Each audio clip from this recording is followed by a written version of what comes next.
Sheikh, we come across a few Muslims or many Muslims who are really confused, and the argument that they have, that they say that there are too many fatwas, and they don't know whom to follow.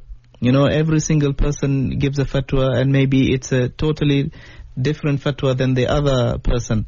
So they are living in a total chaos that they decide not to follow any of them.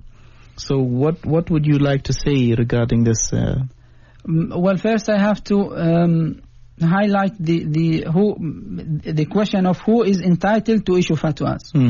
Because in many occasions people who are ignorant, but they are still unfortunately climbing the mountain of Islamic knowledge and claim that they are scholars and issue fatwas, which is a disaster indeed. Because they are going to lead themselves and lead others astray, and this is a very serious issue. The fatwa is only considered to be a real fatwa and an acceptable fatwa within Muslims once it is issued by a scholar, an entitled scholar capable of practicing what we call ijtihad, i.e. the process by which we derive the judgments from the main sources that we have talked about.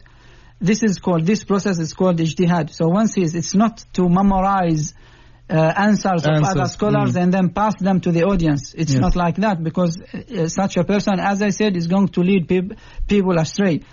It is to understand the evidence, to analyze this evidence, and at the same time also to understand correctly and comprehensively the certain matter, the certain issue that people is asking about. If he has no idea about what is going on, let's take an example of a certain transaction where an interest is involved. Yet he is specialized in Sharia, but he has no economical background. He has nothing to do with the world of finance and economics. Then definitely his answer is not going to be accurate and correct. And he is not, in Islam, he is not allowed to do so unless he has a clear vision of what is going on. He has an understanding. A good understanding of all the details regarding that particular issue. Then he will study the evidence, the sacred evidence, the sort of similar cases, and after that, after studying profoundly the case, then he can issue a fatwa. So the capability of issuing fatwa is the first condition. And when we say that, this will exclude fatwas issued by non-scholars or people who are just claiming that they are scholars while they are not scholars. And it is the responsibility of every Muslim, because our audience might ask, how can I know that this is a scholar or he is not a scholar? It's like any other field. I cannot compare the knowledge of Islam with in terms of the right to know, the right to learn about Islam to other fields.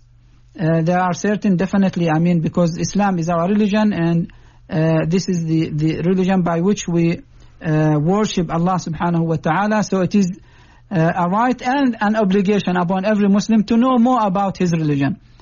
But to be specialized in Islamic studies, to be capable of issuing fatwas, to guide people, then this is a speciality that needs a lot of efforts, starting from knowing the Arabic language, and then the sources of legislation, and then the science of usul al-fiqh, which is the science of how to derive judgments from the evidence, and how to deal with the apparent contradicting evidence, as we have been talking about.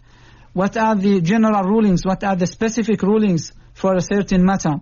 How to do analogy, and then how to put in under consideration also the general trends of Islam, what is called maqasid al-sharia. What are the main aims of Islam from its legislations. This has to be observed by a scholar. So this is only, we are still talking about the first condition.